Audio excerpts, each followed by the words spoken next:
Okay, so here's the outside, right? That up. Alright. Look at this. Okay, so Musée d'Orsay used to be... Wasn't it? It used to be a train station, I think? So they repurposed the inside of it, but kept the architecture from that, I'm pretty sure. In 1990. Here's the huge clock at the top. That thing's pretty cool. There was also like a big sofa right there. Looks pretty trainy. Does look like a train place. Look at that! You see that? How cool is it? The river's pretty cool. However, it's a little nasty. So we've got the outside of the musée. When you went to this video instead, I saw the other one was uploaded 9 years ago. Yeah, it is a long time ago. 4K on 1080 stream on a... Oh my goodness, still around. Yeah. Look at this. So you walk alongside. A lot of times out here are like people with little shops where you can buy like paintings and like little knickknacks and things like that. True, Marco. It was pretty stanky there. There were a lot of people that would drink alcohol in the streets that I believe were like homeless. Or just party hard. Little plastic toys. Yes, yes. So you've got the outside of the Musée d'Orsay. I think this is the entrance or exit from the metro right here. Look at this cool big staircase. Could do the Locks Bridge. I was just thinking of that as well. Oh, there, you can see some of them at the bottom. I don't know why this person wasn't like, check this out. It's also one of the coolest things here. See, these are locks that they put on. Have I ever taken a personality test? Of which one? Taken a lot. Found it more dirty? It is. Paris and New York feel very similar. Paris was still magical, but it was pretty dirty. They do the locks thing in Rome too. There was one bridge in Paris, I'm pretty sure, that actually started, I think it partially collapsed because of all of the weight, or they decided to take some of them off because of that. Yes, yes, Redox said it. Check this. They do it in Birmingham. It's cute, I like it. What happens if you break up? Do you go back and take your lock off? Look at that, there's some. How cute, and you put like a little message on the lock. A big 5. Is that the one with like the ISFJ things? They have to cut the locks off every few months. Aw. Don't they throw away the key? Yeah, they throw it. Oh, true, they throw it into the ocean. Whoops, go back with your bolt cutters, I suppose. Look it, it's a very cool place. And there's art down at the bottom. I miss Paris. I want to go back. Hello, Diffs! Ben and Leslie? Who's Ben and Leslie? Swim for the key. Check this out. I love these domes that are this green color. I don't remember why that's like that. Test of ocean. Openness, conscientiousness, extroversion, agreeableness, neuroticism. I haven't. I wonder what that... Oh, Parks and Recs. I think it... Oxidized metal. Okay, yeah, copper. I thought so. Isn't that beautiful, though, that it turns that green color? It's very pretty. Montmartre is so beautiful. It really is. We can... Let's type in Montmartre for after this. Montmartre. Oh, beautiful. A walk around Montmartre. This was the first place that we went to, and I was immediately bothered by men. Aw, hello Ren. I hope you have a good rest of your day. Montmartre was so beautiful. Look at that guy in his cool scooter. So, the outside of the building, pretty nice. El Cops, I'm glad. I know, I feel that, Master Dactyl. We took it for granted, did we not? So we've got... There it is. We came out from here, and then went in. The stringman. No, not the stringman. Take the test. I'll take a look at it.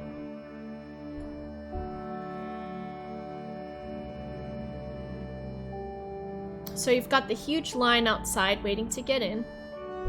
People taking photos with the MO. A giant rhinoceros. I don't think that was there when I went.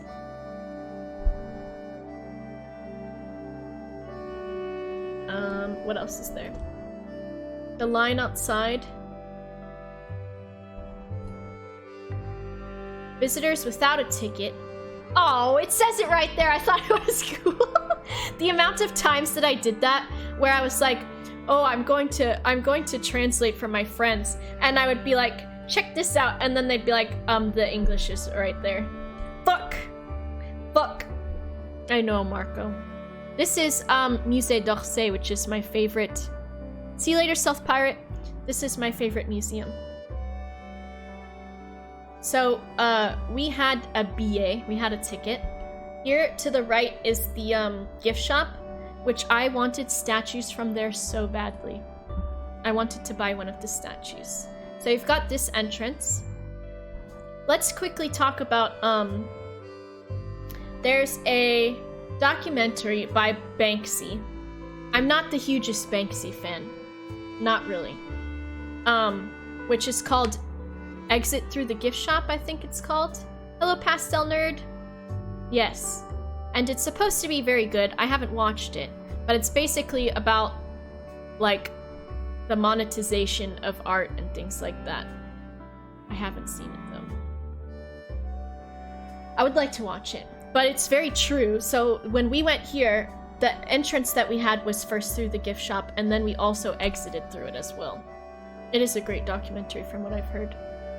So you've got an upper level, with which this direction was where Van Gogh was while we were there. And then you've got the lower level, and then there was a sculpture exhibit at the end, and there's also a restaurant down here.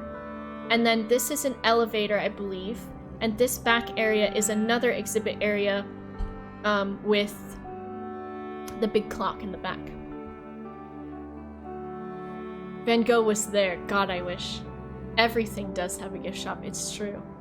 So the ceiling, pretty fucking cool, right? You can see some people walking up above. Art galleries are so great. It's nice that there's virtual ones online. The clock was so cool. Tilleron, I would love to go through the gift shop. The Tilleron gift shop. So check that. I love all of these sculptures throughout.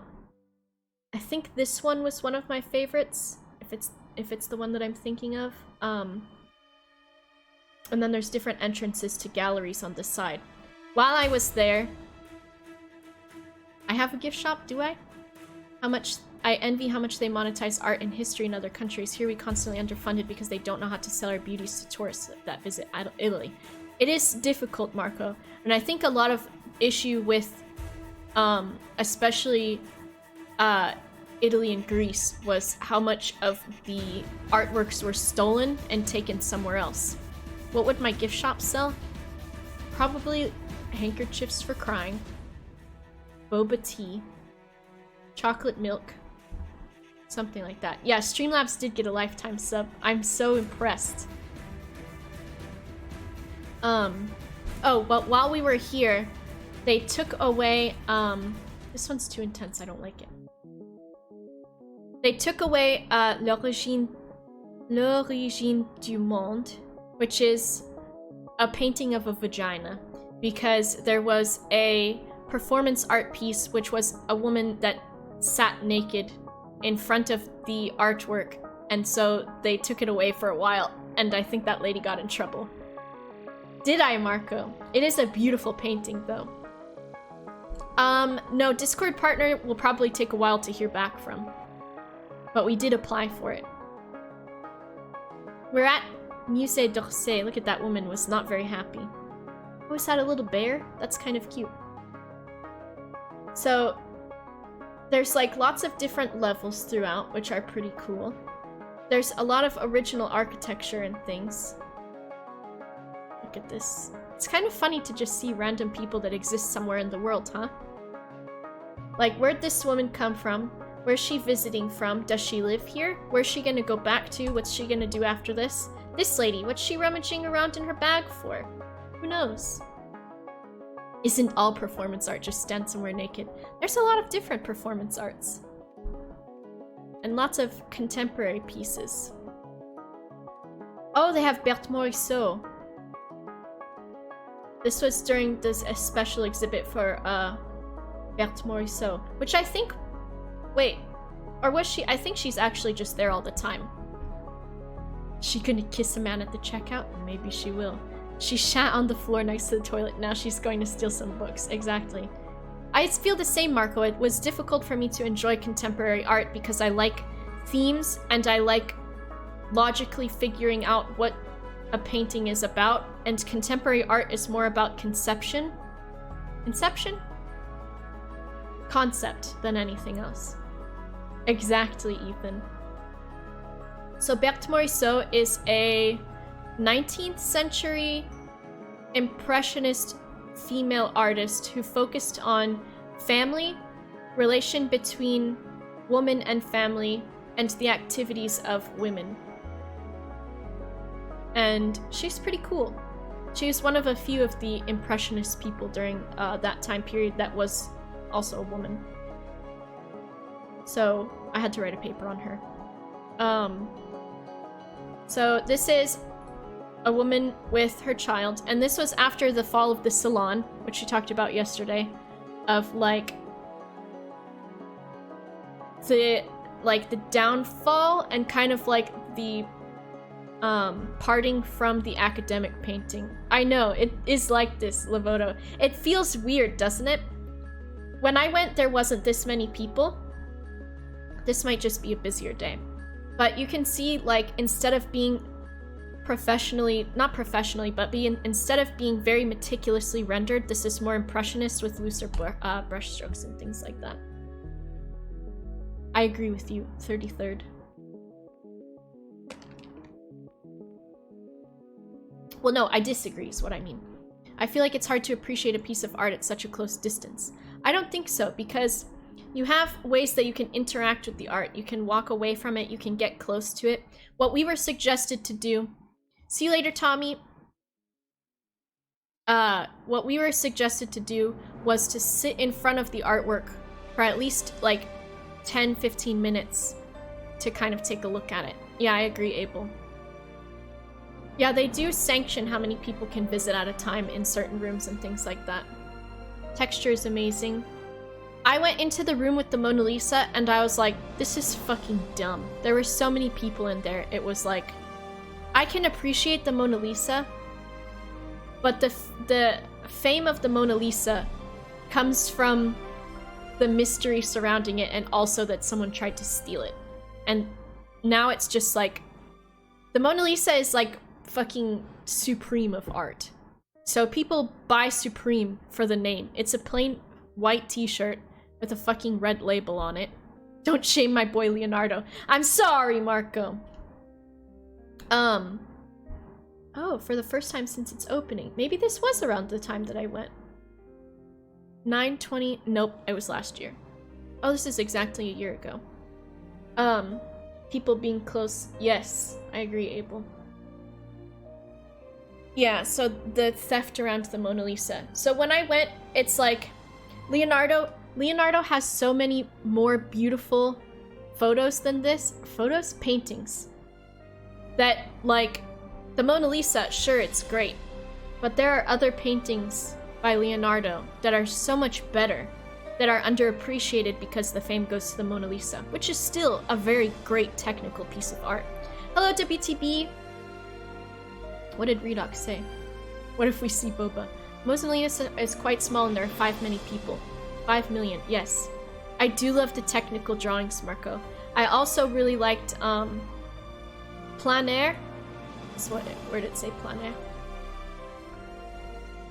Figure painting outdoors. Il y a beaucoup de lumière et de soleil. So there's lots of light and sunshine in the paintings and things like that. Incorporating outdoor painting into training at an early stage. So like being outside and things like that. I did study art. Bishojo, hello! Look at loose brush strokes, pastel colors, mixing of colors, maybe things not very accurate to actual reality. What did Torb say? 2 days because of a leap year. There are so many more beautiful, like, things out there than the Mona Lisa. Mona Lisa's great, don't get me wrong. I'm not talking shit about the Mona Lisa. Okay, I am. I don't care for it. A Da Vinci exhibit, and it was mostly engineering and technical drawings. Yes. And all of his writings were so clever and just really great. And the Mona Lisa is what gets all of the more Berthe Morisot. Beauté de lettres en toilette. Look at this. This is too many people. I'm mad. There's the gates of hell, guys. There it is. Marco. I know, maybe. We'll still play, Dead Space in a little bit. We'll see. We'll play Dead Space. Look at this. This man's just in a cube. But there's the gates of hell. So look at how imposing that is, right? Let's check it from a distance. So... Oh my goodness, yes, Trace. Yes. So you have... let's talk about the gates of hell real quick. Oh my god, stop listening to me, Alexa, you bitch. Look at how tall, imposing this is. How much is outwards from the wall and how much is recessed. This recession area up here with these figures in the background and this figure here. From a distance, you can see the grand scale of it. Can kind of see how tall the people are next to it. Imagine imposing gates where you could imagine that it was actual hell. That would be pretty fucking cool.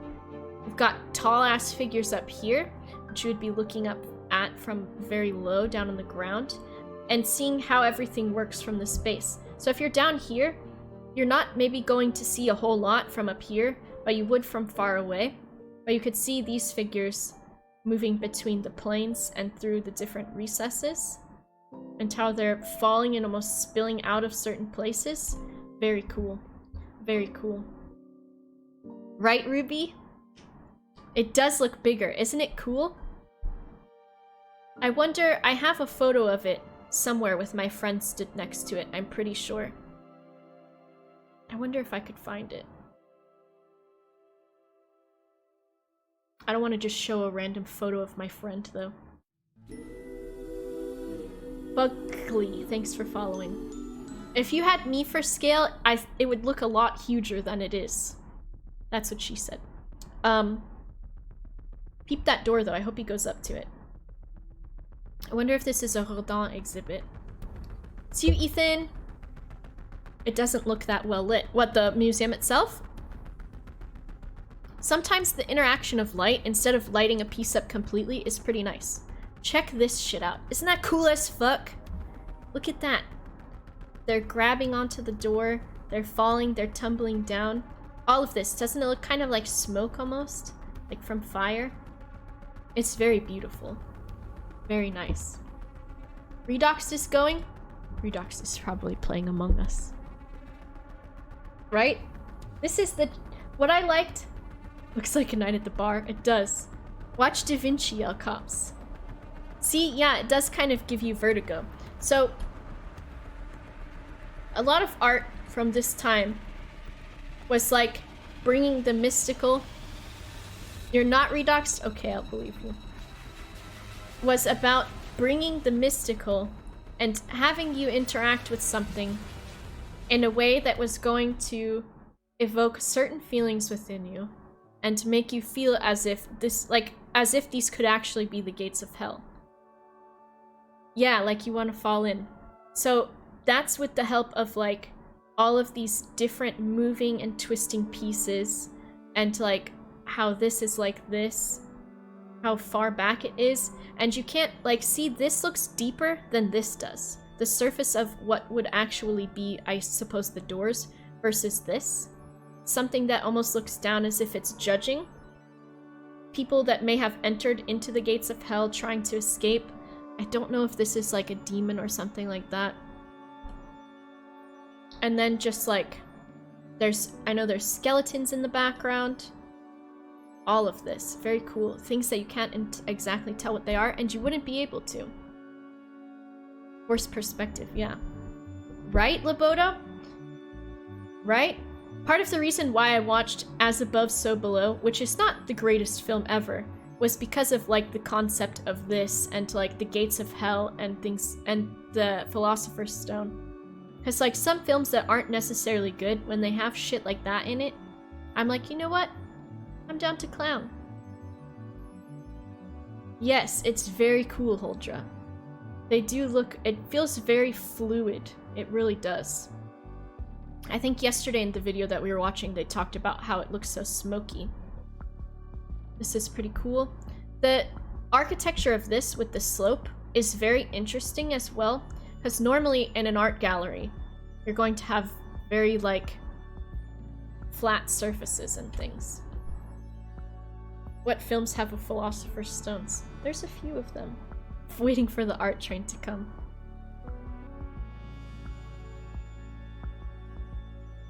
Look it, very cool. I like all of this, like, it's really great in architecture and in art pieces to have play with the space. And part of art is like the utilization of different space. Very cool. Look at this cool ass eagle. People holding up the world.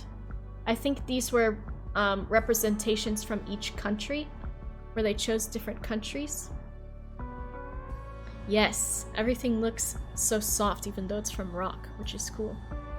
It is disco, a really great idea, because look at how interesting this architecture is. It gives a very unique experience to being in like a space used for exhibiting art. And different, oh, look at all the different places they've just put the artworks. It's very interesting. There's a cool ass window. Obacon in hell, yes. We could all go to hell together. It does kind of give an Apple Store thing. E.T., hello? What else do we have? All of those. Impressionism and Neo-Impressionism. Post-Impressionism. Cézanne, Degas, Manet, Monet, Pissarro, Renoir, Sisley, Serra, Signa? Who's in here? Look at these. This is, I think this is Cézanne, if I'm not mistaken. Let's see. Google. Cézanne. Room. Let's see. I think that was Paul Cézanne. It is. No, Gauguin. There we go. Right? Let's see. Let's see. I thought you were circling the guy. Yeah, I know that guy. This is... Who is this? Gauguin? Okay, this must be Gauguin. So this guy... Yeah, here we go. He was the one that was with Vincent van Gogh. Be careful with the Manet. Oh yeah, there's boobs in it, isn't there? He was the one that was there with Van Gogh during the time, and was one of the people Van Gogh was attempting to become close to and wanted to work with. But Gauguin thought that Van Gogh was very strange and oftentimes rejected working with him. And I think it's okay to show art bobs. You know, who knows with Twitch? So he was one of the reasons why basically Van Gogh would talk about Gauguin all the time. He wanted to start an art commune and he wanted Gauguin to be there. Is this Van Gogh? Oh my god, I'm so dumb. Is it telling me? I'm dumb. Okay, so this is Van Gogh. Gauguin did one too. Well. But they both painted the same room. He was a Gauguin simp, he was. Yeah, that's a good one. Who is this? Gauguin. They both painted the same room. This one is Van Gogh's version. Bedroom at Arles. So, they wanted to work together. Gauguin was kind of interested at first, and then he changed his mind. And that really made Van Gogh sad. It did. It made him sad. It made him sad. All Bobs are Bobs. All Bobs are Bobs. So there's Van Gogh. I think I didn't finish my talk of my theories yesterday. So we were talking about Starry Night. One of the theories of Starry Night, let me see. Let me get Starry Night up. Was we were talking about how sad it looked, right? But one of the theories, let me make this small. One of the theories was that it was actually about happiness. So, when Van Gogh looked outside of his window at the place where he was staying to kind of recover from his mental breakdowns. I know, Abel, I'm terrible. Hanson, thank you for the raid. Hello, peoples. Hello, hello. I've always seen it as hopeful. So one of the theories was that it was actually hopeful. And that instead of the depression of being inside of a hospital, essentially, and being sad and trapped there, that it was actually like the beauty of recovering from his mental illness. And that's what they were kind of wondering if that's what it might be about, which would be interesting, but he didn't really recover. One of the theories is, so the way that Van Gogh died, which is trigger warnings for that, was I think he stumbled back to where he was staying, the town that he was staying in, with a gunshot wound to his stomach. And they thought that it was something that he had done to himself, but they weren't sure. But another theory is that he was out in the fields of, what is it? Are they cornfields maybe? Something like that. And that maybe there were children out there that were playing around with like weapons, and that they accidentally shot him and that he was covering up for them. That was one theory that I heard as well. Loving Vincent? Oh yeah? Oh my god, I need to watch that one. So, just another way that, you know, he always loved people. What does he say? That the art of loving people. Something like that. The painted one. I need to watch that. I need to watch that. Maybe in the sunflower fields. Here's the big clock. When I went, there was a huge sofa there that you could sit on. Look at that. The light coming through. Very beautiful. Get him in the Discord, right? I would love Vincent van Gogh. Oh, thank you, Dadamaskin. It's great. Art is great. If you think that it's difficult to appreciate art, or you look at it and you don't see much, look at that view. Isn't that beautiful? That's gorgeous. If you think it's difficult to appreciate art, maybe you just haven't had the right introduction to it. Because there's different ways to appreciate art. You don't have to know all of the behinds. There's Manet right there. You don't have to know how to interpret a piece of art. It's like reading a story. Love bombs? Fave part was the credits to the original. There's Manet. Is it Dîner sur l'herbe? Like picnic on the garden or something like that? Dinner on the garden. There's Manet as well, right? Something like that. Monet is very cool, yeah. Van Gogh would just chill in real talk all the time. I love Van Gogh.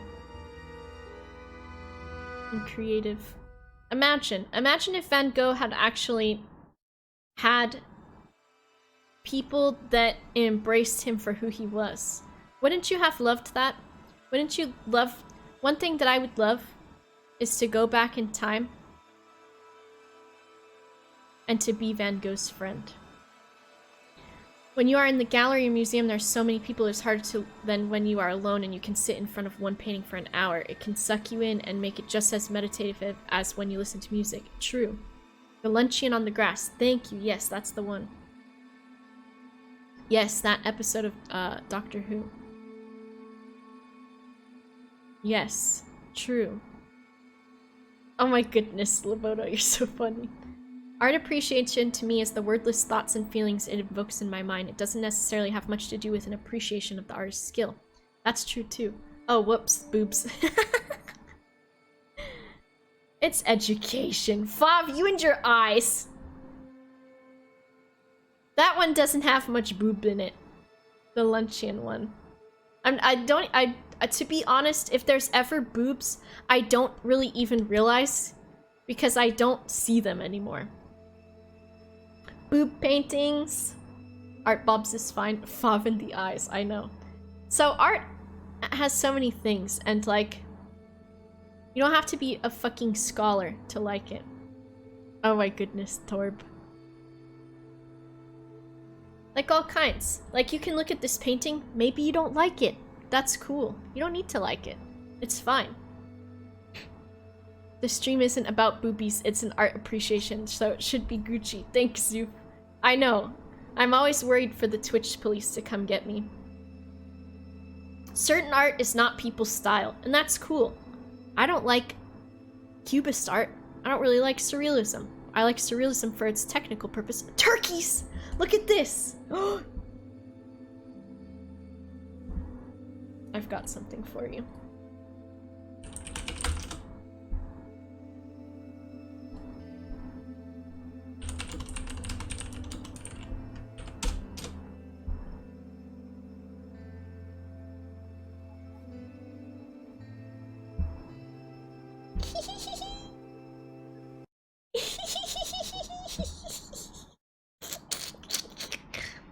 Vous les laissez là.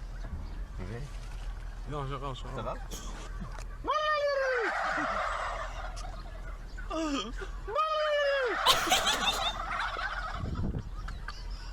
He's losing his mind. He's laughing so hard, he can barely gobble at the turkeys.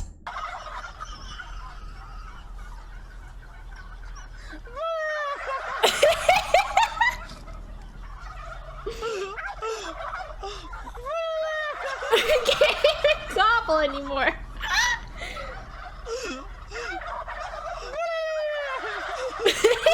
He loves it.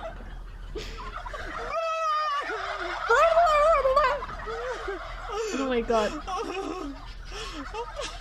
I love it. God.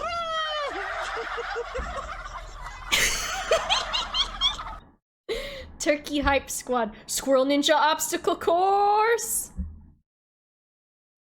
Anyways, turkeys. God. Look at all those chickens. We need our music back. Cobwebs in the sky. Can you imagine? Turkeys are very dumb. My recommendations are nothing but art. True. Turkeys are so mean! Have you ever been chased by a turkey before? It's not pleasant. They're not nice. They try to get you. It's scary. Abel. Abel has thoughts on this. I have been chased by a turkey. They are small T-Rexes. They are nice, E.T. Look at this. So up close, right, far away, I want you to go far from your screen, okay? I'll do it too. I've got a blanket on. Okay, check this out. Farther from the screen, all of the brush strokes come together to make the shadows of the water and things like that, right? From far away, it looks very like in regular vision once you're far away from something and get up close to it. What if I just drag the window smaller? Also, a good idea. It's not a Barnes & Noble story. They have turkeys at the Barnes & Noble. It's probably scary at your height. Turkeys are scary, okay? Listen. Oh no, Zoof! Drag it smaller. And then you get up close and you see how large the brush strokes are. Shoebob, hello? Loss prevention turkeys. Oh my god, you've really got something there. Erden, hello? So we've got how beautiful is it? How huge these brush strokes are, and how almost abstract they are to come together to make something. Like, details in a painting, pretty crazy. Same with that. Look at the distinction in the trees, and you can see the texture of the trees looks like it was dry brush. So you've got this very light, like the paint has almost completely come off of the brush. Impressionism, it's beautiful. The texture of the water, very nice. Shoe Bob! Very cute. Sisley returns to the theme of floods. Pissarro. Look at this one. This is Renoir. Is this the galette? So check this out. The distribution of light. Oh my goodness, Trace.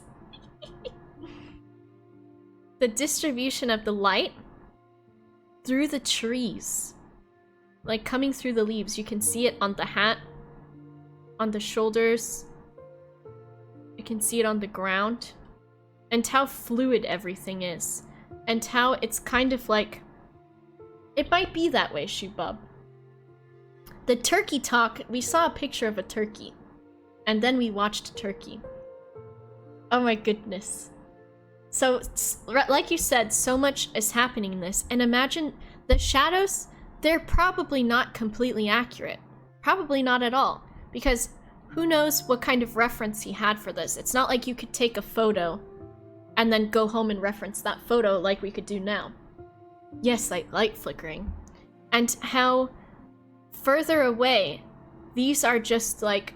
It's like in Star Wars, right? In Star Wars, when they had that big scene and they were using the dappled sunlight, yeah. Oh, Bishojo, yeah, that's very interesting, like the sounds of the cafe.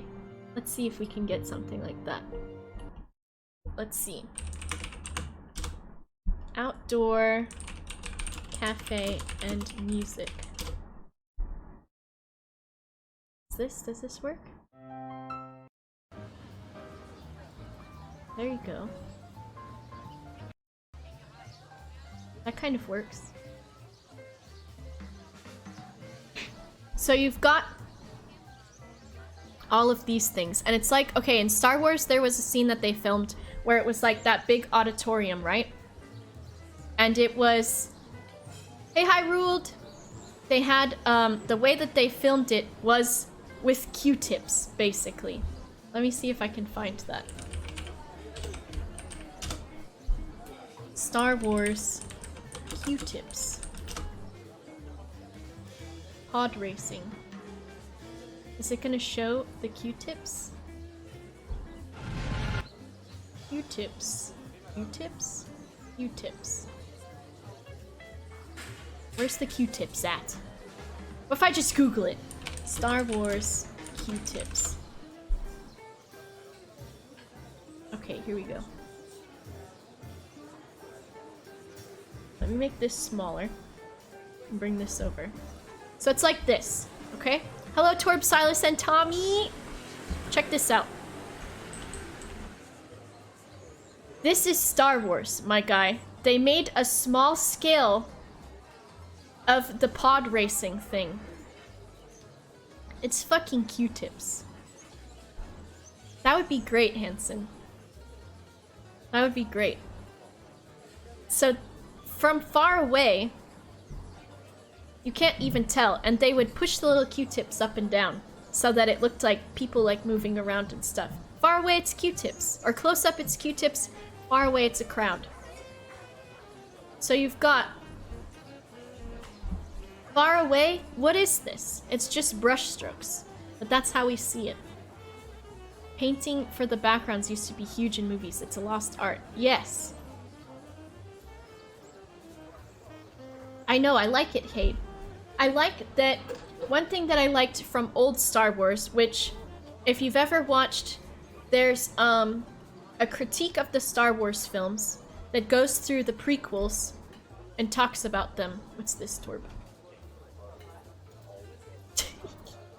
One last time. These are small, but the ones out there are far away. Torb? Yeah. So, back in old Star Wars, they did a lot of actual costume pieces. They did, like, costume paint and things like that. And now, in the prequels, they had a lot more CGI that kind of, like, almost made it out of place. Interesting. Ancient German films, the scenarios were painted were fine. Yes, they're very cool. So we have all of these details, all of these loose brush strokes that make up the bigger picture. From far away, once again, you can't really see the distinction of how almost blurry and loose things are, but up close you can. Chewbacca was real. They actually hired Chewbacca for that. HGF plus tab. That's Torb. That's Torb. That's Torb. Now what else do we have? We have these little ones. Very strange colors in this, is it not? Portrait of Camille. We've got this weird line halfway through of a very light color and this almost sickly green color against this very strange blue visage of a person. Very strange. Maybe it was a blue boy. True. The line doesn't line up. Not so much, huh? Not so much. Nerdwriter did a good video on Caravaggio. Ooh, I like that 4C. Look at this. Oh, here's some... Is this Degas in here? The last time I went, the ones that they had inside the glass were Degas. This is more Impressionism. They have the Impressionism part up for a while in there. Look at this. Camille on her deathbed.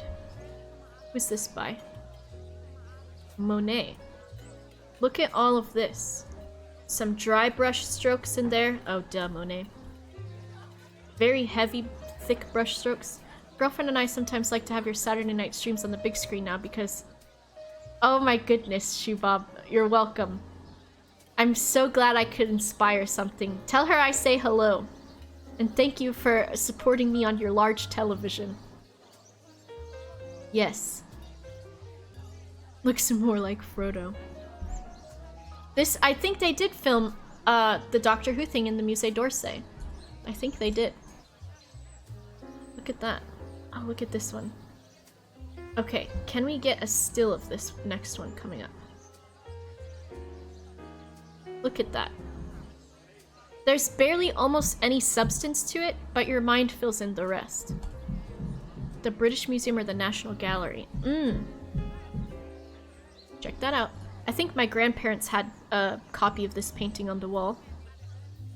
Once again, like mega loose brush strokes, indistinguishable figures almost, but your brain fills in the rest.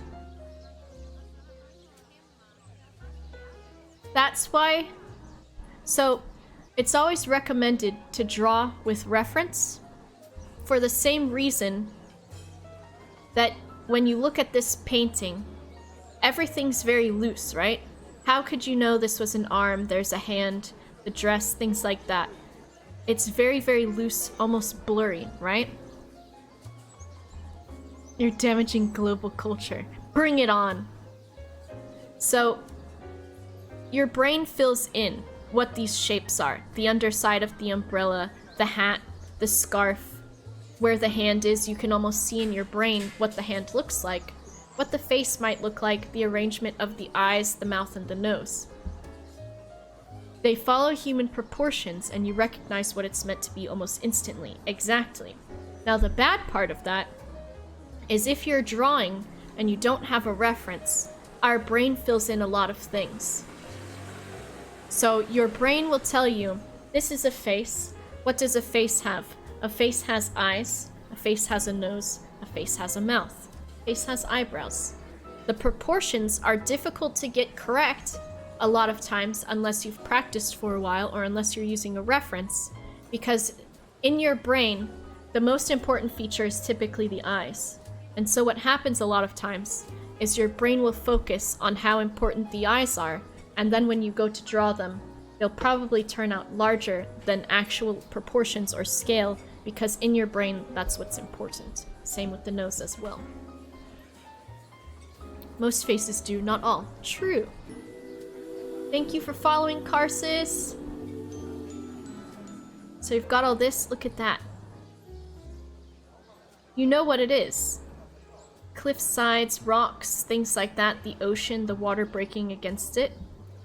The colors, very gray. But not necessarily anything. The origin of Animu. Probably. Who could tell you if that was the case? Some cityscapes. We should look at Surrealism next. Surrealism is crazy. So here's the thing. Listen. One thing that I had to especially educate myself on was just because an artist paints in a specific way does not mean that they're not classically trained. So, let me see.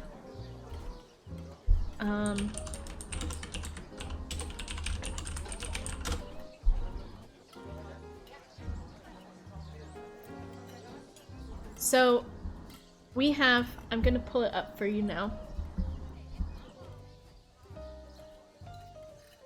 This is what you know of Picasso, right? Contemporary Surrealism, yes. Ooh, do you, Hanson? That's so cool. So, Picasso. Distortions of the face. Is Picasso Cubist? Is that what Picasso was considered?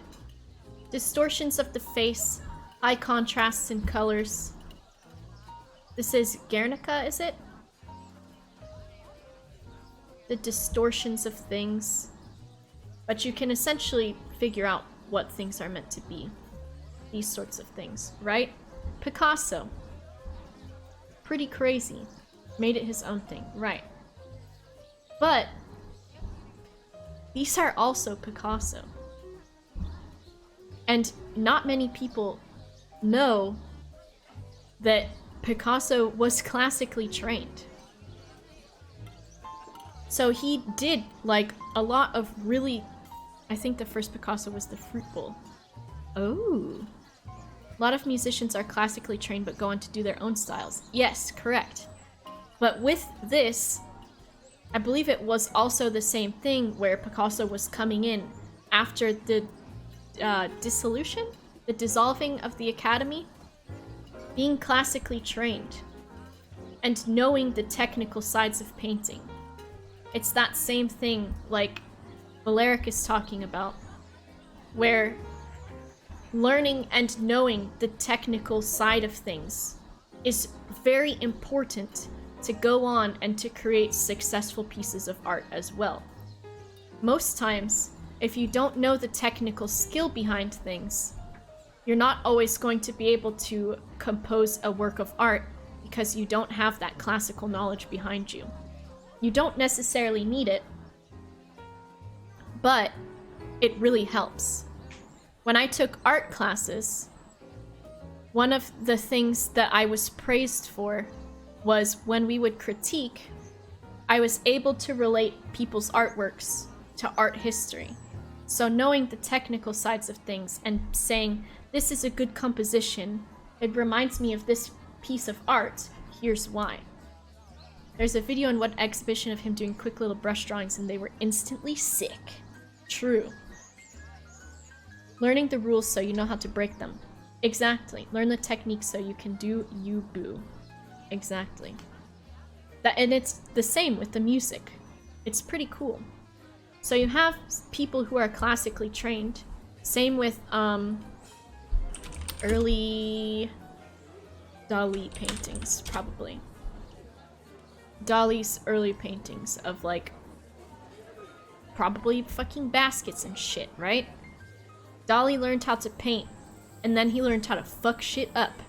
Or, rather, he learned how to paint, and then he fucked shit up on his own. By knowing those classic things of composition and what works. Same with what you were saying about the music. You gotta know. You gotta know. I know, Davish, it's pretty sweet. That's the Picasso video I meant. Let's peep it. Let's peep it. Look at him. Isn't he's strange, huh? Hello, Squid. Geo, hello. The Picasso Museum. So the deliberate brush strokes, but still loose, and understanding accurate representation. On its own, these lines don't mean anything, but together, they mean something, right? What is this line even? What is this line? What is this line?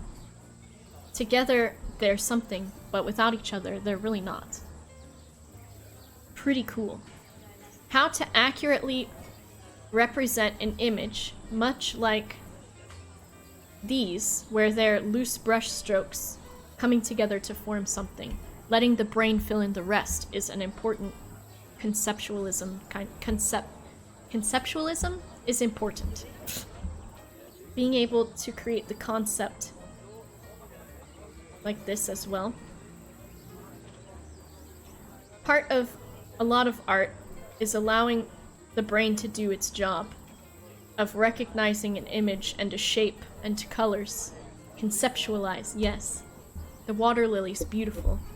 They had in the Monet Museum a whole thing around. Look at this guy. He's so excited. He's so excited to be there. Exactly. Action but inaction on the medium. See you, Lime!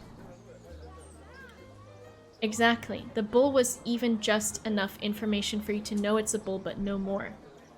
Look at, that's one of my favorites. Look at the color in this. Look at that. This is nothing. It's shadows, light, reflection, colors, brush strokes. And you can tell what it is. Look at how beautiful these colors are. Alright, let's look at William Turner. Let's see. Tools.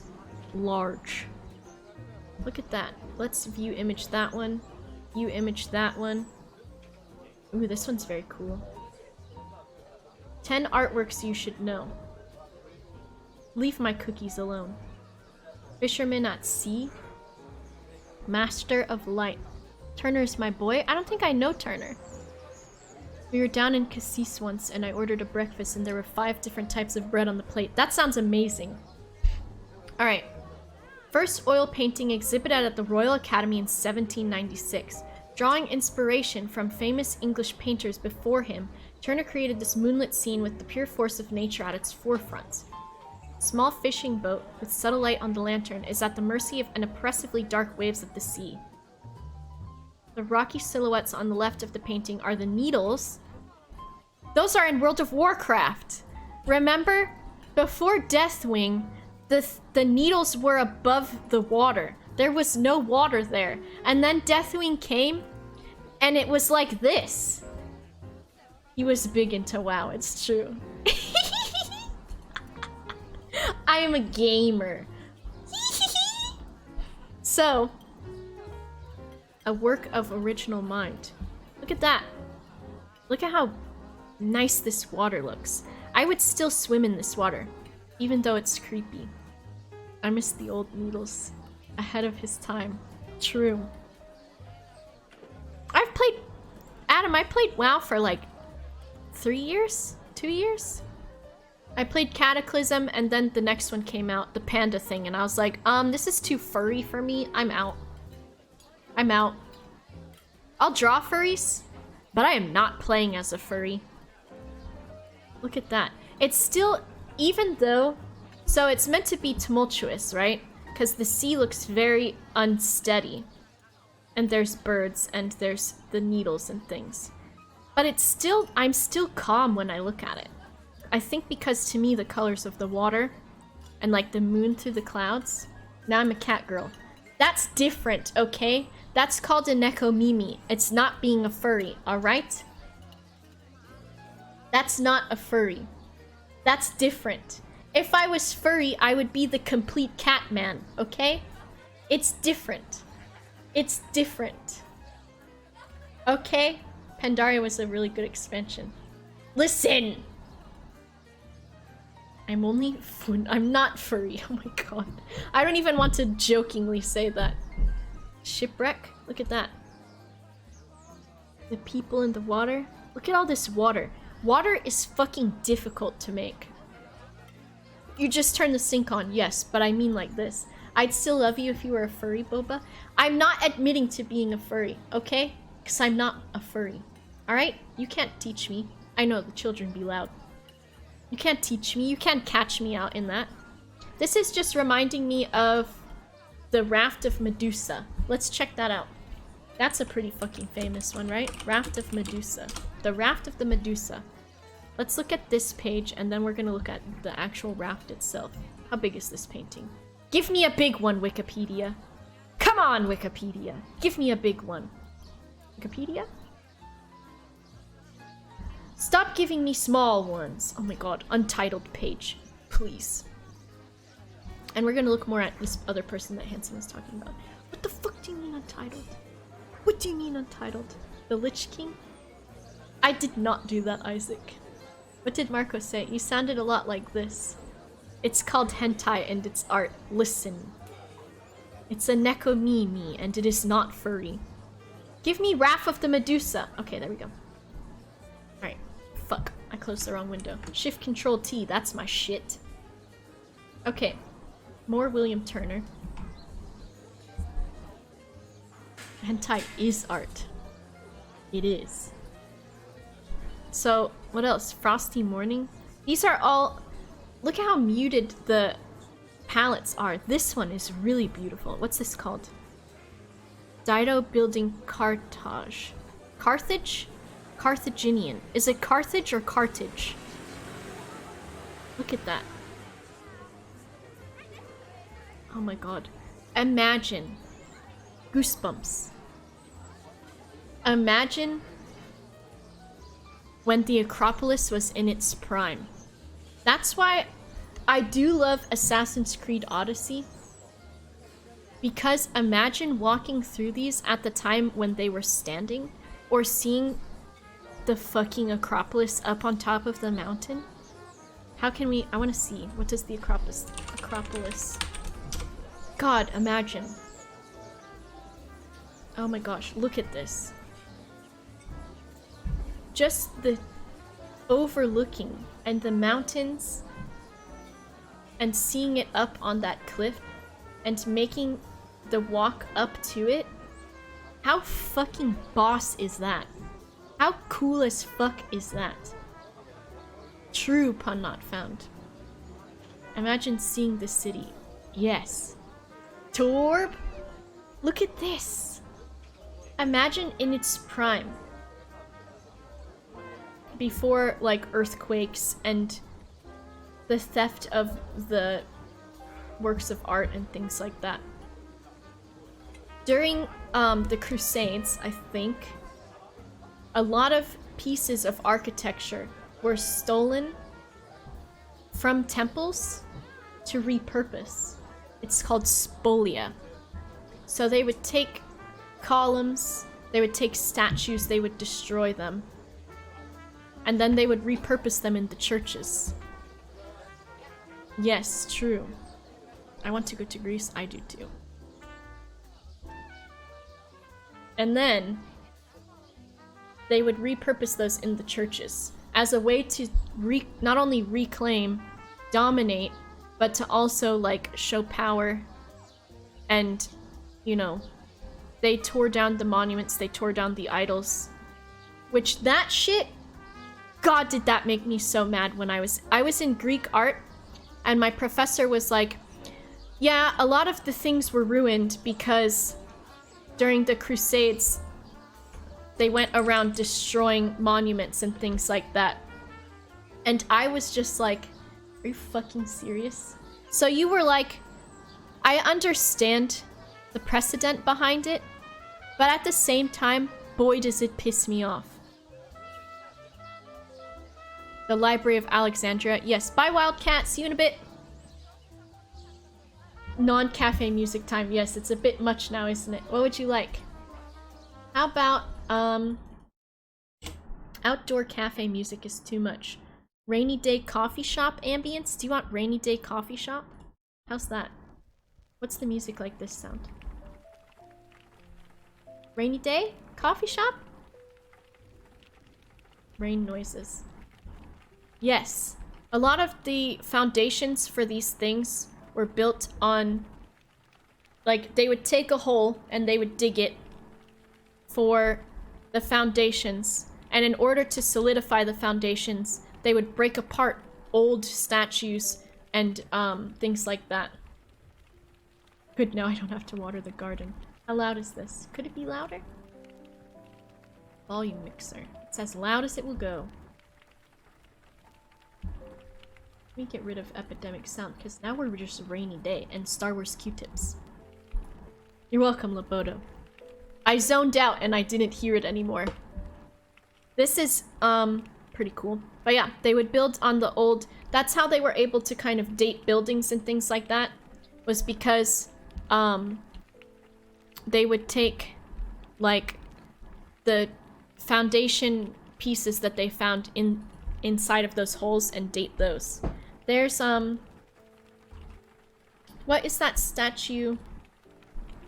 The two Roman leaders. Wolf statue. Wolf statue.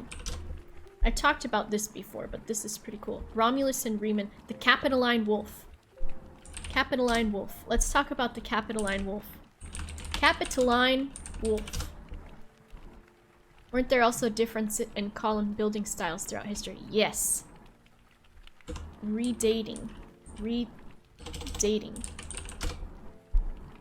The myth that named Rome. So, what they were talking about is... Let me see if I can Google this instead of YouTubing this. Ishojo, thank you for the host.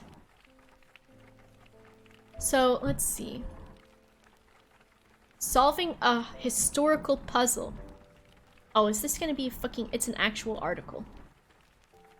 Let's see. Capitoline wolf is medieval. Here we go. Please let this be an actual thing. Okay. Alright, this is a short article. Okay. Peep this, alright? So this statue of the Capitoline wolf was old as fuck. Right? And what they thought was that the bronze sculpture, they thought that it was from the 5th or 6th century BC. Valeric, thank you so much. And turns out someone carbon dated it. It's actually a medieval fucking statue. So what they thought was that this was originally made around the foundation of Rome itself. And that was the story from like the dawn of time, right? Thank you so much, Fav. Turns out, my dude, it's actually from medieval times. Which is crazy. That's a lot of time to fuck up. Fav? From the 5th century, actually. Psychotic Insomniac, thank you. The latest radiocarbon dating performed on organic residue from the casting process confirms that the iconic symbol of Rome was made in the 11th or 12th century, not in the 5th or 6th century. Which is pretty fucking cool. The story couldn't be before it was built. Yes. Everybody is an art. So what they did was originally, they were like, oh, this statue is from around this time, right? What someone did was they were able to take organic residue from inside of the sculpture and carbon date that to figure out that it was actually made in medieval times. However, it was probably a reproduction of an original statue that was lost. Purple, I love you. Thank you for making your mother say hello to me earlier on your stream. You lovely. You lovely. Auto host has been fucky for me recently. Look at this. Beautiful. The Raft of Medusa, my dog. Let's talk about the Raft of Medusa. The Raft of Medusa. She was so flabbergasted. I loved it. She looked so cute. Medieval would be far later than they thought. It was a real wolf. Have I? Maybe he just plays too fucking much. I could take him off my auto host. I don't want 15% off of my order. The Raft of Medusa is a political painting. Is it by the same guy? Who did this? Who painted the Raft of Medusa? Who did this? Raft of Medusa. I've got to Google it. I think it's by the same guy. Raft of Medusa painting. No, it's by Géricault. Géricault. Théodore. Romanticism. Originally titled is an oil painting by lithographer, 27 years old. Right? It's about tragedy. Can you believe it? He probably does, Adam.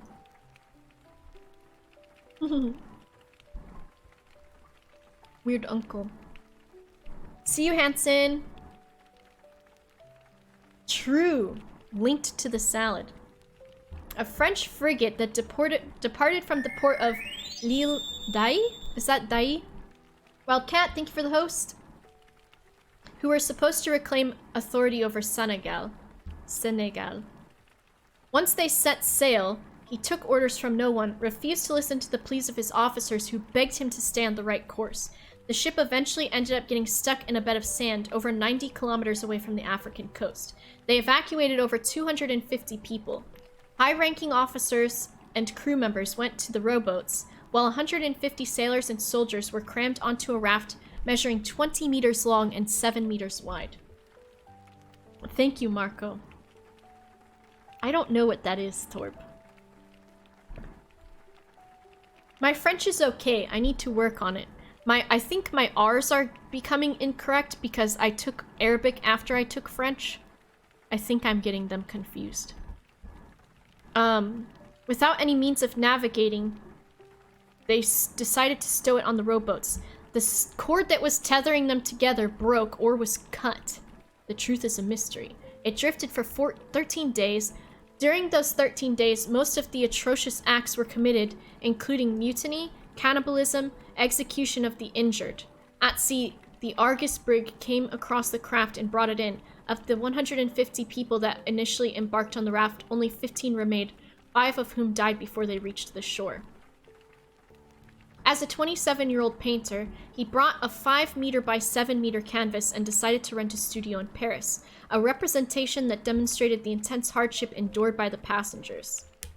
Should he focus on the mutiny, the cannibalism, the savagery, and decided the moment of grace approaching the Argus would, inspire his painting. What, Isaac? Vote, do it? Can't do the French, but can do the Welsh? True. Light mode. I know it's very bright on my eyes. So, he went and studied lifeless bodies, necrotized skin, things like that. Here's the cool thing. Many saw the painting as a critique of the monarchy, an allegory of the French people falling under the incompetence of their government, while many others viewed it as an attack on colonialism and slavery. Demonstrate that everybody was equal. So basically, with this, and with one of the other ones, Shoujo, it was thought to be against the monarchy. So displayed in 1819, which was shortly after... What year was the French Revolution? French Revolution. Art as political pieces is fucking cool. French Revolution, 1789 to 1799. After the beheading of Marie Antoinette. 1789. Yes, yes. So, you have the Raft of Medusa coming shortly after that, sort of when the political atmosphere was still pretty rough, right? And then you have a cool one, which we'll take a look at as well, is the brothers, I remember it well. Oh, the significant otter is just that you get to be significant otter. So we have, Who was that by? The guy that did the death of Morisot.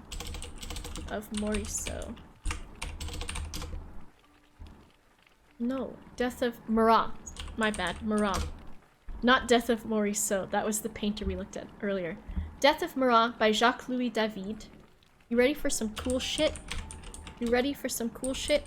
Art as a political piece. We want the... What's it called? Oath of the Horatii. Oath of the Horatii.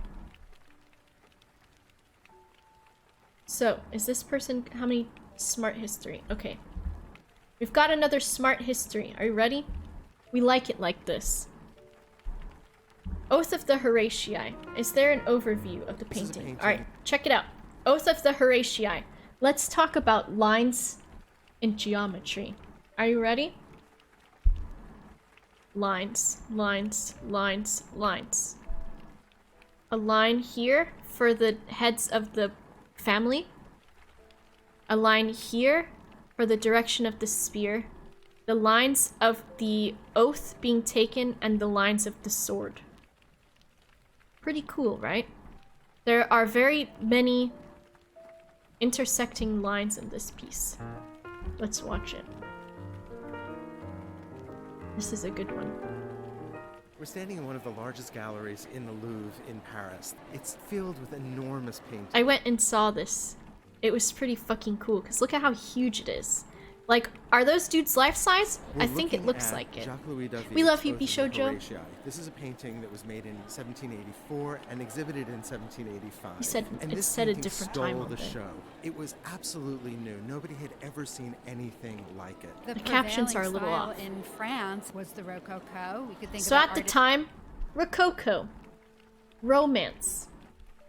I know the arm position is a bit yikes, but it's during the Roman times, so it's not meant to be anything.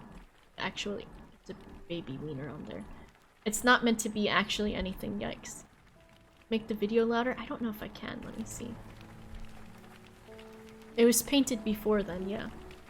So, I know, Torb. It's the meant to be the taking of the oath to the sword. Romanticism, Rococo, pastel colors, blues, pinks, soft skins, things like that. We like it, right? It's like Boucher or Fragonard, a style that appealed to the aristocracy. And even in the kind of history painting that was made for the king, the style had become formulaic. It had become tired. But David's Oath of the Horatii establishes a new style that we call Neoclassicism. Neoclassicism. Critics like Diderot are calling for an art that... Which is bringing out the classical of art once again. Look at this. Look at these wieners, right? Too fancy. Queen Marie Antoinette, King Louis. This is in a time where there's political upset, right? French Revolution begins, the king and queen are beheaded. Clara Pipo. The engravings, yes, very cool. So they have that, and then you have, let's read the story about it instead of smart history. That way, if it's weird, we have more text on the screen than anything else. Oath of the Horatii. Let's see. Analysis. Analysis. Let's see. Oh my goodness. This is very long. There's so much analysis to it. It's pretty crazy. Here, this is a little bit better. Okay. We have this instead. See you, Phil. Oh, Phil, it's no problem. ZK. Well, I'll open it again soon. I just finished some. Okay. One painting. The Paris Salon. So this was still when the Salon was going on. The Oath of the Horatii. 3 men, brothers, saluting towards 3 swords that held up by their father as the women behind them grieve. Subjects had been seen in the Salon before, but the physicality and intense emotion of the painting was new and undeniable. Oath of the Horatii came from a Roman legend first recounted by the Roman historian Livy. Conflict between the Romans and a rival group from Alba. Rather than continue a full-scale war, representative combatants were elected to settle the dispute. The Romans select the Horatii and the Albans chose another tree of brothers, the Horatii, or something similar like that. Hey, Jakey! Bye, Jakey! In the painting, they are taking an oath to defend Rome.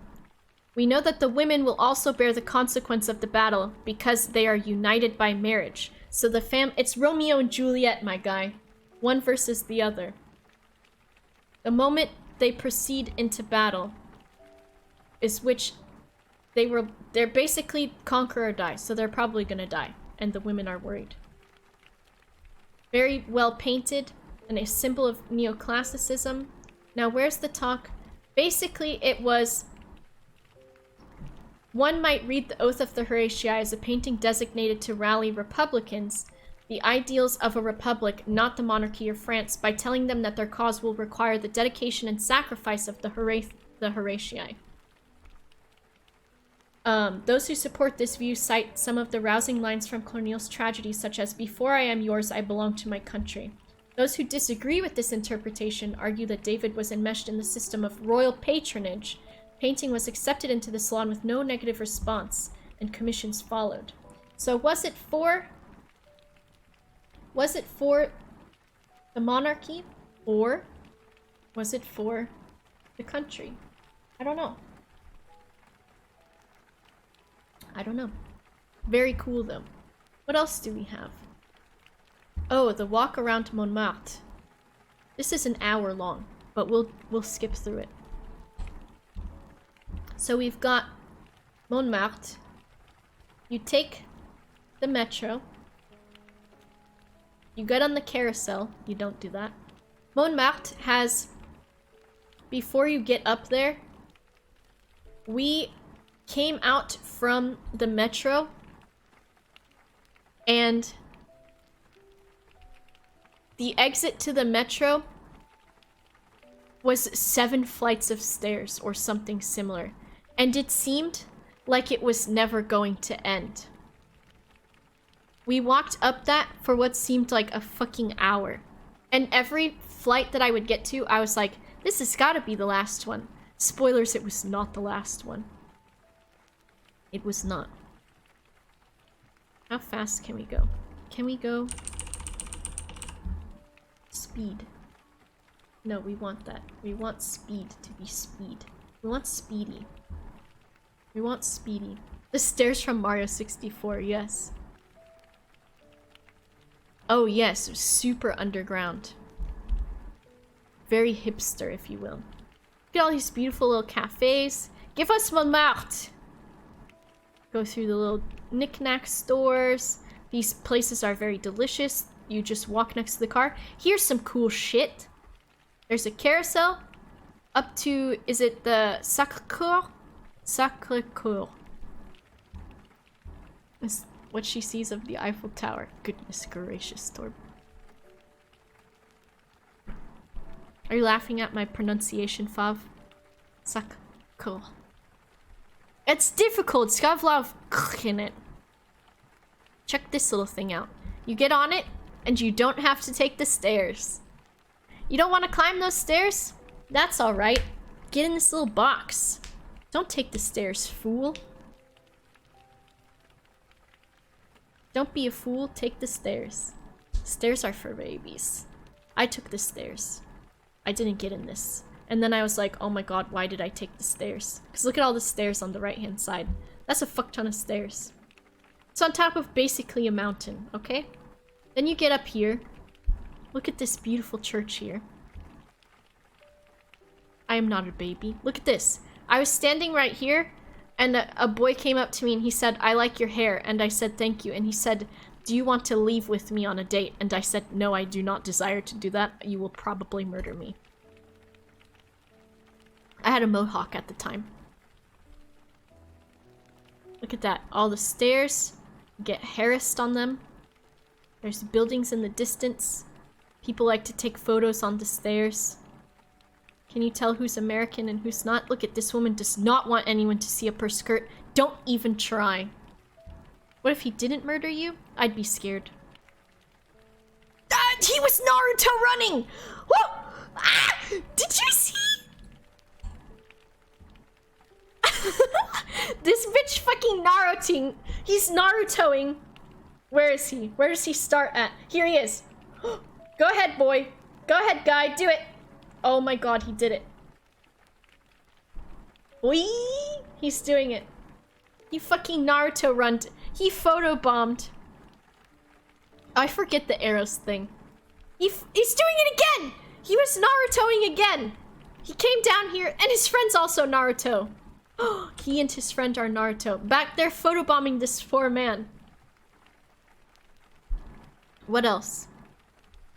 We've got the actual church itself. Weebinism. Can you believe it? Look at this. Why are you doing that? Oh, the performers. Yeah.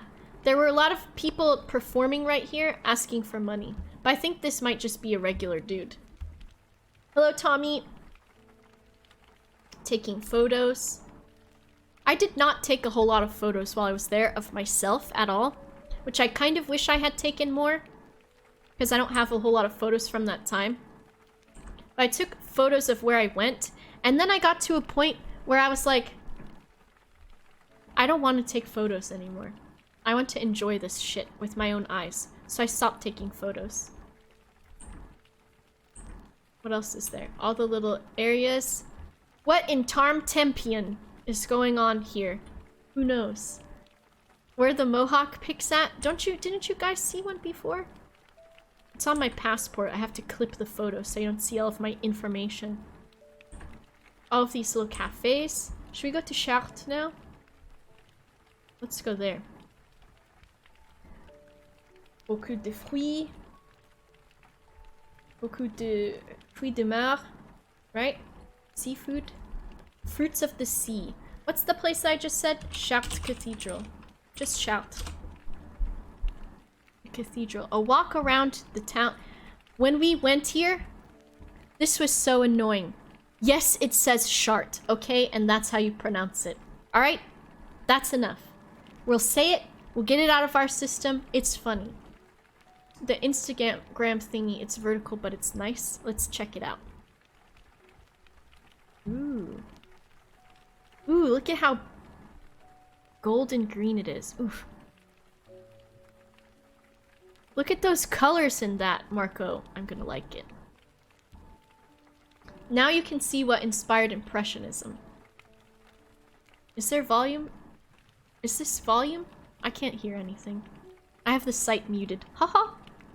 Chartres. It's... For American people, it's just Chartres, okay? They can't... The people that I was with, I was the only person that spoke French. So it just was Chartres. That's all it was. Chartres. Yeah. But when we went there, I had to teach the French class. The professor was like, hey, you speak French, right? And I was like, yes. He goes, you should teach the class instead of me. And I was like, but you're the professor. So I had to teach the class. I had to teach 30 people who had never taken a French class in their life. Beginner's French. It was not easy. Look it. This was one of my favorite places to visit. You have all of this shit. We walked around. I remember walking around this area and sitting on these benches here. I remember those benches. I did not get paid. It's true. Sigane. Did you get their paycheck? I didn't. I paid to go there. It was a lot of money. But that's okay. It was worth every penny. I told you I saved my money for my class, which was like $3,000, for my flight, which I think was like $1,800. And then I had only a certain amount while I was there, because I was poor. I was still working at the bookstore. I basically starved while I was there. I remember there was one day where I was so hungry, and it was like a Sunday and it was in the evening, and I was like, I think I'm gonna die. And so I went out to look for something to eat by myself, and then I got nervous because they were like, never leave by yourself. And then I was like too scared to go find food. So then I ate bread and yogurt in my room. Well, this is how I go. Où sont mes pantalons? Yes. What's my favorite drink? Of what kind? I like coffee a lot. I drink a lot of coffee. I'm a substitute art teacher. I've been asked to teach many things. I don't know why. I was going to continue schooling to get my PhD to be doctor and also to teach classes at university, but it's too expensive, so I didn't want to. Did you live off of kebabs? No, I didn't. Oh my goodness, only drank coffee. I did not stomp on the bread there. The classic French tradition. I did it. Look at this. It's beautiful there. They had very good food here as well. Look at that. Look at that obelisk. What else is there? All the places where the people were sat. I sat at some of those places. Where's the cathedral at? Are you just gonna leave us high and dry? There it is. The rose windows. It would cost you less. Yeah, but then I have to get over there. Do they want me even? I'm old now. Can I still even go to school? What was that performance? Let me see. It's not doing it. It's not doing the arrows. Look at that. Some man singing. It's never too late. I don't know. I'm a Twitch streamer now. Could I do a fucking PhD and be a streamer? I don't know if I could do that. I do work a full-time job and stream, but I want to stream. It's my passion. I'm a gamer. You should not have to pay for a PhD. I had friends that were in master's school and they were like $100,000 in debt. So I was like, I think I'll pass on that. Simon Clark did that, it almost killed him. I could see that, yeah. Purple. Unless... Where's the cathedral? Oh, it's smart history. Look at that. This has these cool things. Oh my gosh, Notre Dame. So you have all of the schools of the liberal arts. You have early Gothic. Check this shit out. Early Gothic and High Gothic. Fucking look at this shit. Purple Doctor of Boba. Terminal Masters usually costs a lot of money, it's true, but you don't need that for a PhD in many fields. It was expensive to people doing the same thing. Exactly. I already have school debt. I don't want any more. Look at early Gothic. Still very austere on the building. Not much decoration. High Gothic? Let's pump that shit up. Let's pump it up. What's this? First story of the towers. Ooh, look at that. Crossing of this... I forget what they're called. Pier. Vertical support column. Oh, here's something very cool. Are you ready for this? The way that architecture is done. Okay? This is cool. This is fucking cool. So, when you have high ceilings like this, with lots of glass, or even just high ceilings in general, the whispers thing? No, but I think I know what you're talking about. Thank you, Purple. I'm off the bath for a while because I got my tummy tattooed and I can't submerge it in water for like 4 weeks. So, with high ceilings like this, and those large domes that are at the tops of architectures and churches, there's a lot of weight that could not otherwise be supported without these points here. So these points relieve the stress of all of the weight to a singular point, and that's why they go from here down to one singular point. It takes away the stresses of the ceiling itself to support the weight of the stone vaulting. Isn't that cool? And like, now we know that kind of shit, right? We know about physics, and we know about math, and we know about architecture and engineering. They didn't know this back then. It was a lot of trial and error. and it was seeing what points they could stress where, and to see how they could evenly distribute that weight in order for there to not be a collapse. There are better ways to do it now. Right, Bishojo? Trial and get squished, yes.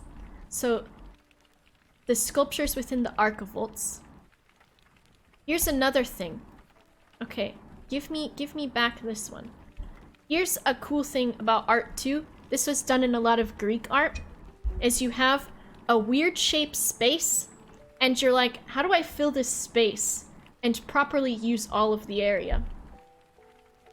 In York Minster, you could see places inside the walls had buckled and they'd place stones in to save it. They built pyramids, it's true. It's true. I think the ancient Greek and Roman engineers would have not knowing math and physics. I guess I mean in a way where it wasn't like specifically, maybe not, maybe then it was, but maybe, is it after the Renaissance where they would have lost that knowledge? And after that, like the Dark Ages and things like that. Maybe? Maybe. Maybe? So, proper use of space. You have this space that's weirdly shaped. So you have a central figure that takes up most of the space in the middle. And then you have this awkward shape. And this awkward shape. And then a shape down here. So you have the edges of the wings to fill out that area. A paw here and a paw that extends to the space to fill that out. This kind of direction here. There's some empty space here, but it's mirrored over here, so it's not that bad. That the Dark Ages isn't a real thing. Maybe it is. A lot of paperwork. A period when not much was written down. I thought also that there was the loss of the knowledge. Or was that not the case? I could be wrong. Definitely. This space, the back of the bird, and this space. Oh, the fucking words. The lintel. I had to know all of these words and label all of this. Dragons and magic, it's true. They made it forgotten on purpose, did they? Check out those jams. Oh, it's going very fast, that's why. Ah, playback speed, normal. So you have this, right? How fast? No, I don't want playback speed. I want to skip ahead. It's not doing it the proper way. You have all sorts of different depictions of things, blah, blah, blah, blah, blah, right? The Basilica. Dark Ages exist because the Roman Empire, what did Inquisitors say, was replaced by less educated warrior classes who weren't literate. Interesting. Maddie Matthew, thanks for your 3rd month. In outdated terms, stuff is still happening outside. Infrastructure lost compared to the height of Rome. Average development of your average European town steadily increased through the eras, with the exception of plagues. Oh my goodness, Commander Eliel. Can we look at Notre Dame? Our Lady? Oh my goodness, give me Notre Dame. Look at that. And the rain is slowly falling. The bells. This has also the, isn't it flying buttresses?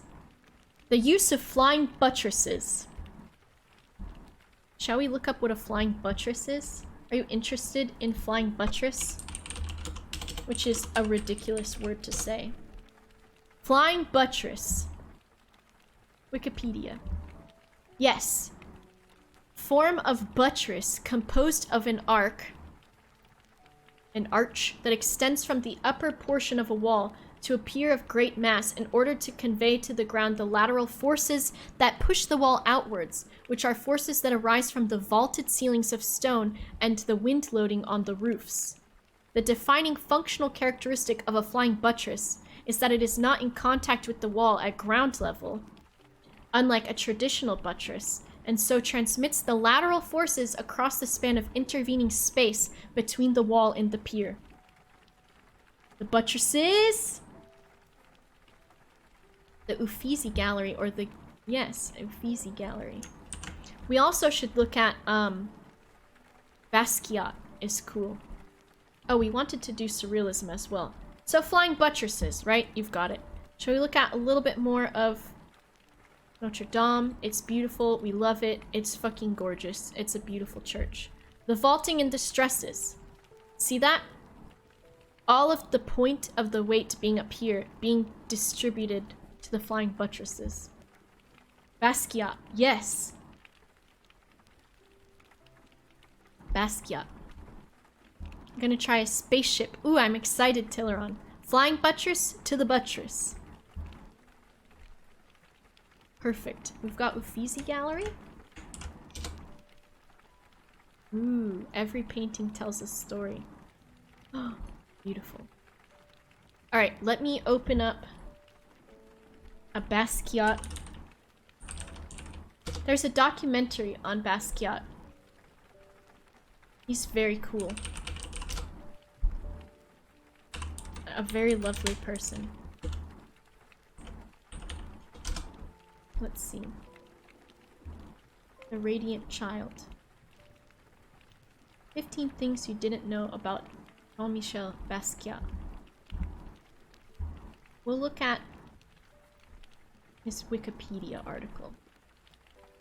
That will be good, I think. Uffizi Gallery. The Botticelli Venus. Very beautiful. Oh, Mufasa, hello.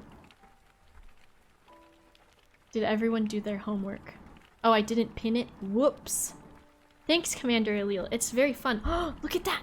Oh, look at this. Oh, which one is this? Are they saying what it is? Closed captioning.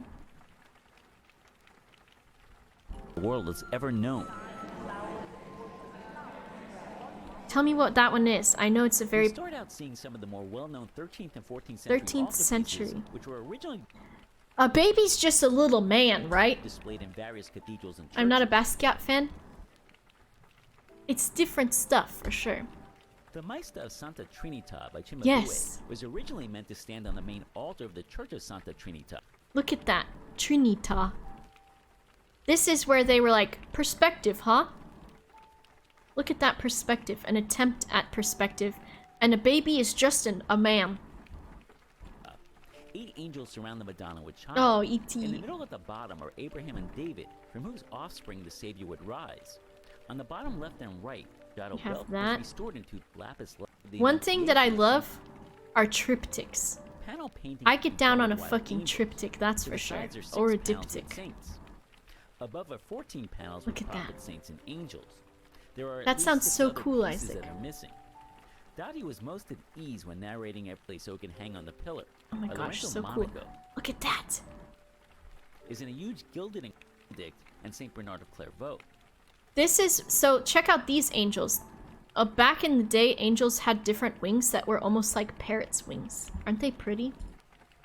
The central painting within the 3 arcades shows And the use of, I coronation love the Virgin those set old paradise. halos and like Christ and the Byzantine Virgin style seated on a halos, throne, which it's while just the a sun thick crowns Mary actual before gold angels circle. and numerous saints.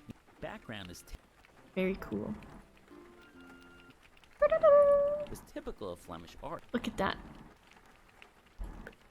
He also lost his right eye during that tournament, which explains why the left He's got a face. Archangels, yes. The San Marco Cathedral is all in that style. Look at that. More Botticelli, I assume. Oh, this one is very beautiful as well. Look at that fucking angel. That angel's sick as fuck. Thank you, Gina Ribbons, for following. Look at this sweet angel. That's fucking baller. Is that not? Look at that sweet armor. Botticelli. Alright, we're gonna do Surrealism after this. Look at those cool ceilings. We'll talk about Basquiat a little bit. Very nice. Where's some... Ooh, thank you, Marco. Oh yes, look at all of this gold. Isn't that fucking beautiful? Aren't these individual tiles as well? I think. Look at that. You have, there was a style of Christ being painted, which we called him the Scary Christ, which was like, there were different depictions. God the blah blah blah, God the blah blah blah, God the blah blah blah. Like different depictions of Christ. There was one where it was just, yo, if you don't follow this shit and be a good person, he's gonna mess you up. And he was scary looking. Byzantine, yeah. What'd you say, Torb? Oh my goodness, you wiener. Byzantine art. Byzantine Christ. Byzantine Jesus. Where it was like, if you don't follow and like behave, we're gonna mess you up. We're gonna mess you up. It was like that. Byzantine's pretty cool. Justinian, the conquering of Justinian. Different stuff. Okay, Jean-Michel Basquiat. He's pretty cool. We've got that there. Byzantine history is pretty cool. Yes, Valeric. Put some gold on my ceilings? I would fucking love that. I want my room to be Rococo. I do. So, an American artist of Haitian and Puerto Rican descent. He did like graffiti and stuff. Basically, focused on dichotomies of wealth versus poverty, integration versus segregation, and outer experience. Appropriated poetry, drawing, and painting. Married text and image, abstraction, and historical information mixed with contemporary critique. If we go to Basquiat's, the documentary The Radiant Child. It's very interesting, but very sad as well. Oh my goodness, Tommy, you left it downstairs. God. So it's a lot, it's contemporary, and it goes through his life. It's very interesting. I would definitely recommend it. The Radiant Child. Very interesting topics and things like that. And then we said Surrealism, right? Surrealism.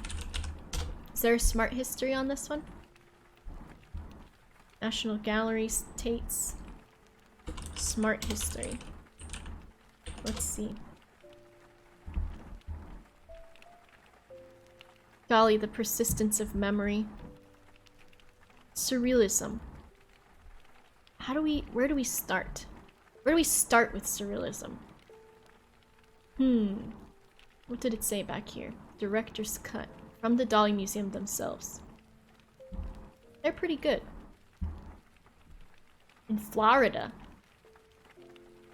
I think they were all crazy, but they were actually quite serious. And they ended up... I think this is for kids. I think it's for children's.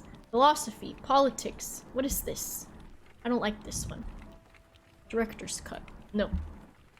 The case for Surrealism. What is Surrealism? I want the crab to tell me. Shall we see what it explains for children's? Reality. We all have to live in it. It's made of real I'm probably things like ending trees sooner. and staplers and washing up. Like all soon. very useful, but also just a tiny bit boring. Which is why the world needs surrealism. Thank you, Biscuit, for following. I don't like this. So, what is surrealism? This crab is disturbing me. Dada and Surrealism, Europe After the Rain documentary. Interesting. There might be boobs in this. Dada and Surrealism. I've got to be honest, I don't know much about Surrealism. Oh, here we go. R. Mutt's urinal. Let him finish. So you've got this. Submit your artworks to our thing for critique. Why can't... Let's see. Alright, we've got the toilet, right? Ready-made Perhaps beware of artworks. its look, because after 2 weeks you begin to like it, or hate it. Where can I put You my have to camera? approach the object as if you had no aesthetic emotion. The choice of ready-mades is always based on visual indifference. Ready-mades is what he called them. 1915. Duchamp arrives in New York. So we've got Urinal with the name R. Mutt. a urinal. Entitles it Fountain and enters it in the Society of Independent... He put it in the Society of Independent Artists exhibition. And they were pissed. They were like, what the fuck is this shit? And he said, this is art. And they go, this is not art, this is a urinal on its side. And it has your name on it. And they're like, you can't, this is not art. And he goes, bitch, yes it The is. incident appears in a New York Dada magazine. They say, what does it say? They say any artist paying $6 may exhibit. Mr. Richard Mutt sent in a fountain. Without discussion, this article disappeared and was never exhibited. Some contended it was immoral and vulgar. Mr. Mutt's fountain is not immoral. That is absurd. No more than a bathtub is immoral. So they were like, this is gross. You can't fucking do this. Cops, it be like that. So What are the grounds for refusing Mr. Mutt's fountain? they were like, we can't accept this, right? He chose it. He took an ordinary He took an ordinary article of life and he said, fuck that. Hey, Ruby the Cherry! Thanks for following. article. So what is art? Let's get conceptual. Let's get weird. Let's get freaky. Art is whatever the fuck you want it to be, right? Life, and created a new thought for that object. A new thought for the object. As for plumbing, that is absurd. Subjective. Call it art. In New York, Duchamp works on Duchamp? the panel. Mechanisms. I had to study these and I was like, what the fuck is this? Okay. A fake blueprint for a machine. An architectonic base for the bride. This latter becomes a sort of apotheosis of virginity.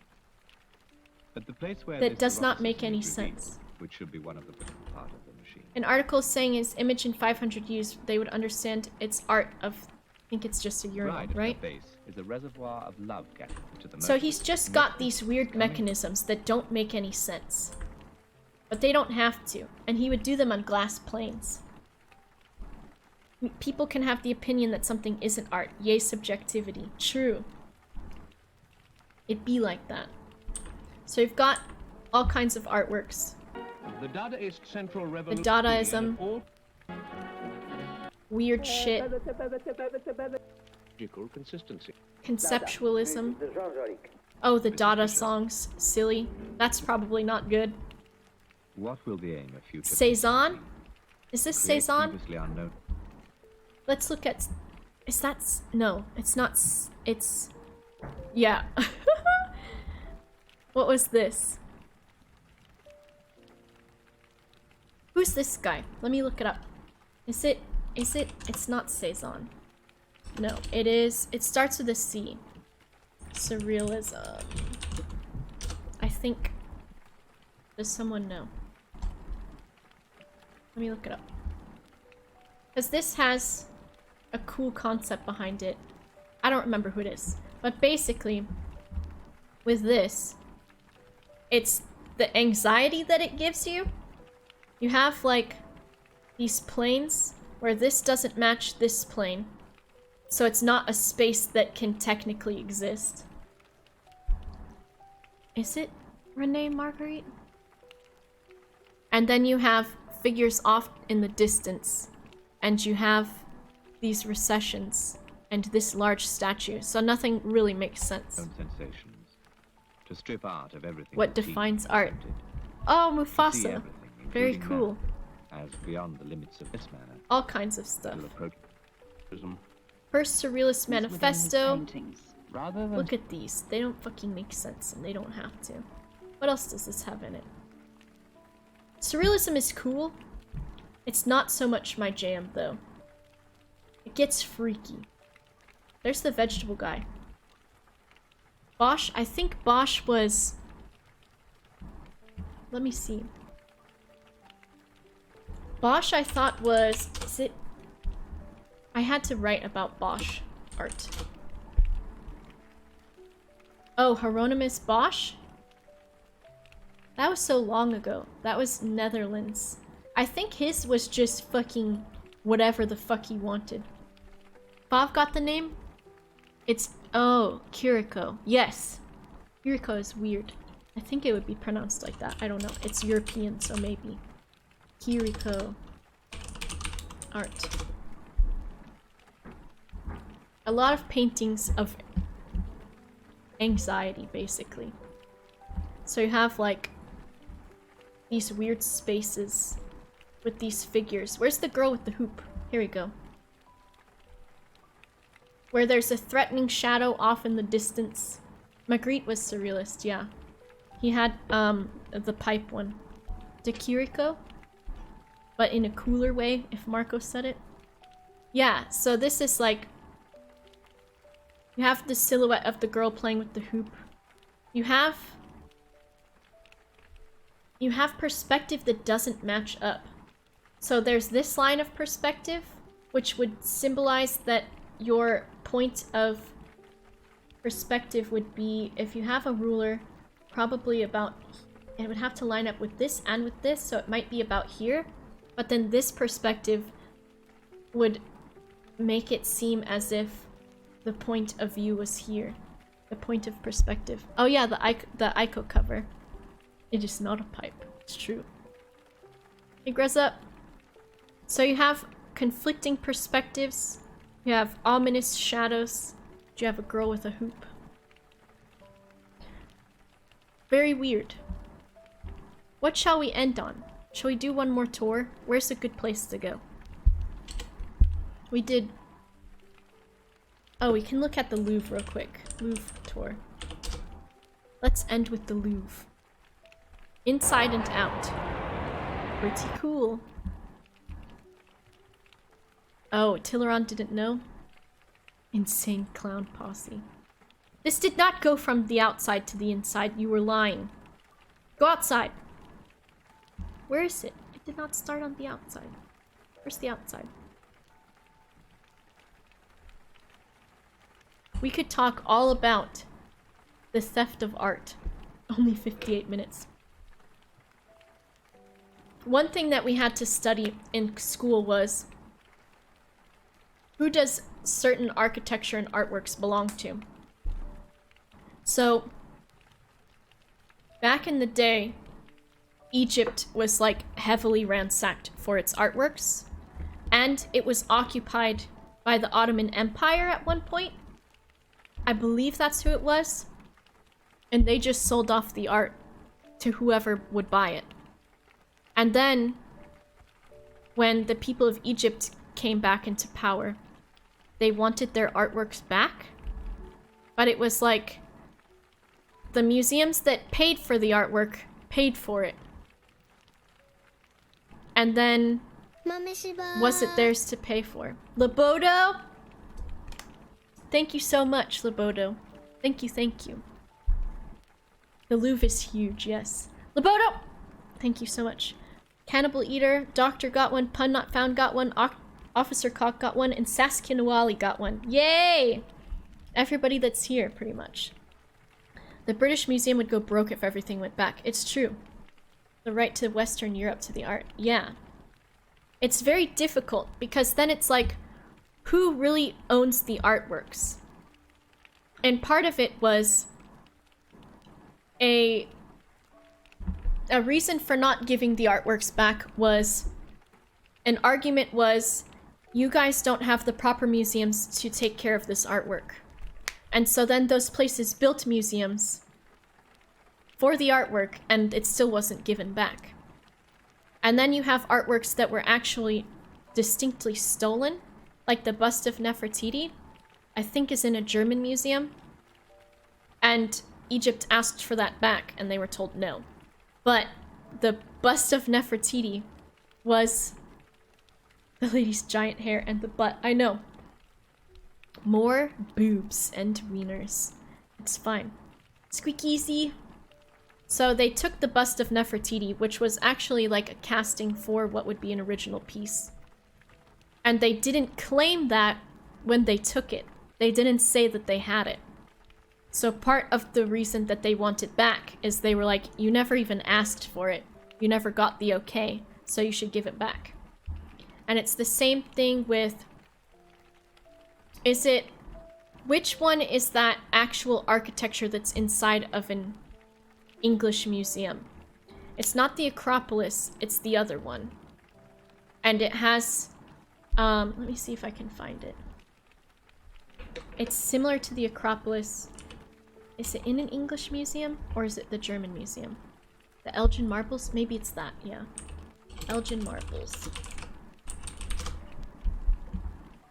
Yes. I believe those are the ones. And that's from the Parthenon. So the Parthenon was another thing. Basically, they just stole. Well, they didn't steal it. I'm sure they paid for it, maybe. But the Elgin Marbles are... Where is it in the museum? Can we look it up in here? Elgin Marbles. Rescued or seized? Greece's long fight. So then it comes to who really owns the rights to the art. So, these are currently in a museum, positioned. They were taken from their original location of the Parthenon. Was that god with a scythe like the Grim Reaper? Probably. Yeah. Statue with the thick ass that goes around Twitter is a fake, just so you know. Which statue? Very nice, though. But very nice. So they took basically the whole fucking bit from the Parthenon. And they put it in a museum. Are they going to show what it looks like when you walk up to it? Where is it? They have it situated like inside the museum so that you can walk up it. Like it would have been in the thing. But yeah. Exactly. The whole facade. The British Museum. Is it... Do they have, Send them back. They should be returned to Athens. Parthenon facade. It's interesting. Who owns the rights to these artworks? And how do you decide who gets to keep them? Who knows? Who knows? Lots of shit. It is pretty impressive. Alright. We've gone through many things today. We didn't play Dead Space. How do you feel about that? If we really recognize ownership via conquest. Exactly. It's fucking difficult. Who knows? Who knows? It's difficult. There are lots of books written about it. I had to write lots of papers on it as well.